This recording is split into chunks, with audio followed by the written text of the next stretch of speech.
Sur cette chaîne, j'ai fait beaucoup de vidéos sur les relations toxiques et hier, je lisais un de mes livres et je suis tombée sur une page qui m'a fait tilt, sur laquelle je n'ai pas, forcément, sur un concept que je n'ai pas forcément évoqué sur cette chaîne, mais c'est le fait que la première relation toxique que tu vis, c'est celle qui est avec toi-même.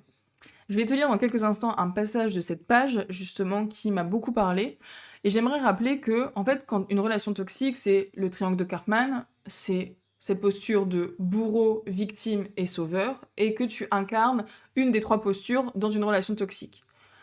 Par contre, ce qu'il faut comprendre, c'est que même si tu es avec un pervers narcissique, un manipulateur, un mythomane, quelqu'un de mal intentionné, si tu incarnes cette posture de victime, c'est que tu l'autorises d'une certaine manière, inconsciente évidemment.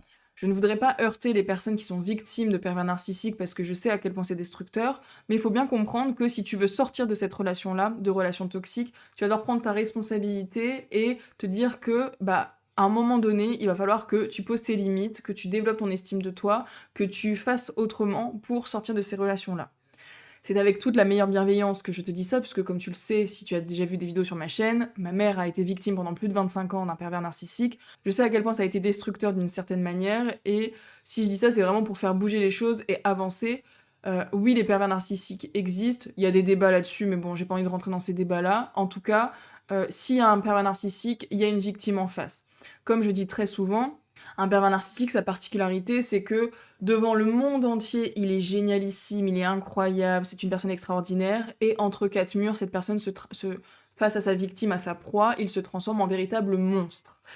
Et ça prouve bien que si tu incarnes cette posture de victime inconsciente, des fois tu n'as pas le choix, parce que tu n'as pas les clés déjà, et aussi parce que des fois c'est dans l'enfance, j'ai des clients qui ont été victimes de pervers narcissiques dans leur enfance, ce sont des personnes qui n'avaient aucun pouvoir sur la situation, qui sont enfants, donc qui n'ont aucune responsabilité là-dedans, qui sont juste des victimes, et ça je veux vraiment qu'on le remette dans le contexte, c'est important de le prendre en compte, mais à l'âge adulte en tout cas, la première relation toxique, c'est celle que tu as avec toi-même, puisque tu autorises inconsciemment une personne à exercer un quelconque pouvoir sur toi. Je partage vraiment ce message avec une extrême bienveillance, je fais très attention parce que c'est un sujet qui est très sensible, et tu te doutes bien que si j'en parle, c'est parce que j'ai vraiment envie d'aider les personnes qui sont dans cette situation-là. Je vais donc te lire le passage qui m'a vraiment parlé hier. Au cours de toute votre existence, personne ne vous a jamais davantage maltraité que vous-même. Et les limites que vous mettez à vos propres mauvais traitements envers vous-même sont exactement celles que vous tolérez de la part d'autrui. Si quelqu'un vous maltraite un peu plus que vous-même, sans doute le fuirez-vous. Mais s'il le fait un peu moins que vous-même, vous continuerez probablement cette relation et tolérerez cette situation indéfiniment.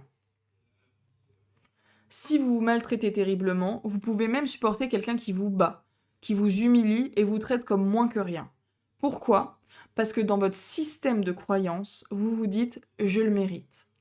Cette personne me fait une faveur d'être avec moi.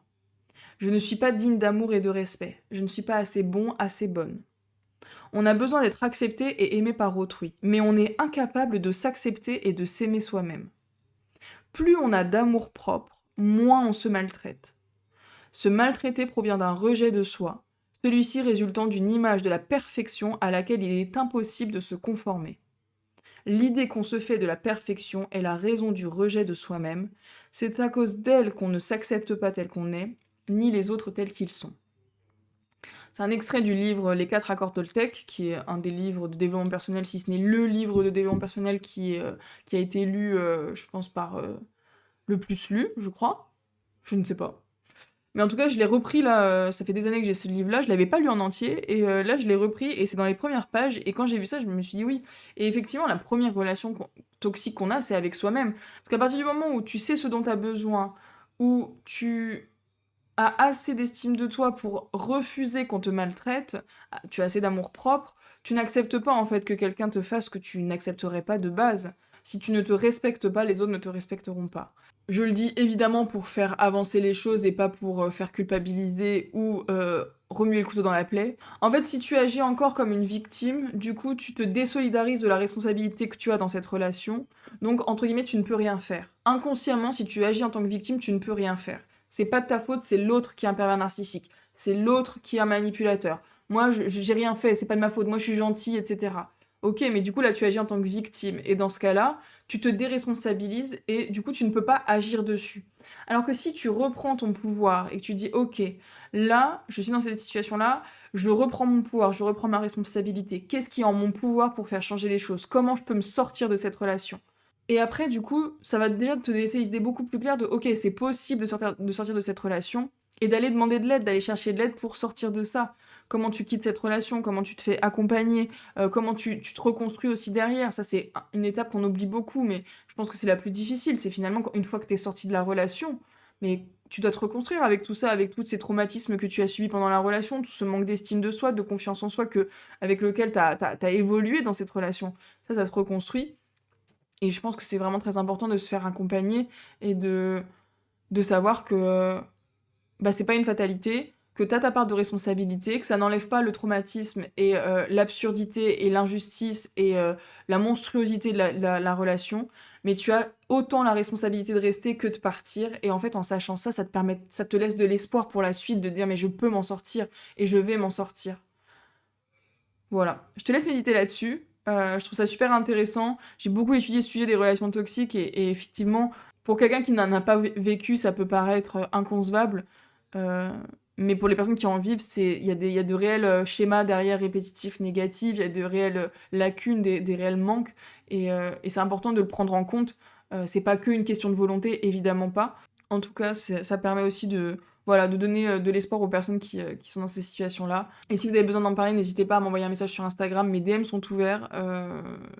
Vraiment, si je peux aider, c'est avec plaisir que je le fais. Et pour les personnes qui aimeraient se faire accompagner, je suis formée en hypnose, en programmation neurolinguistique, en DNR, Deep Neural Repatterning. C'est des outils que j'utilise en coaching individuel. Tu peux réserver ton appel gratuit pour un accompagnement de 3 mois et on en discute ensemble pour voir si on se correspond mutuellement. Je ne prends pas beaucoup de personnes, donc je tiens vraiment à ce que ce soit de la qualité plutôt que de la quantité. Donc voilà. N'oublie pas de t'abonner, ça fait plaisir, de commenter, de mettre un like. Tutti quanti, tu connais la chanson, mais je le rappelle parce que c'est vrai que ça me fait plaisir de savoir que mon travail parle et aide certaines personnes. Donc voilà, n'hésite pas à me laisser un petit commentaire, ça me fait toujours très plaisir. Et je te dis à très vite dans une prochaine vidéo.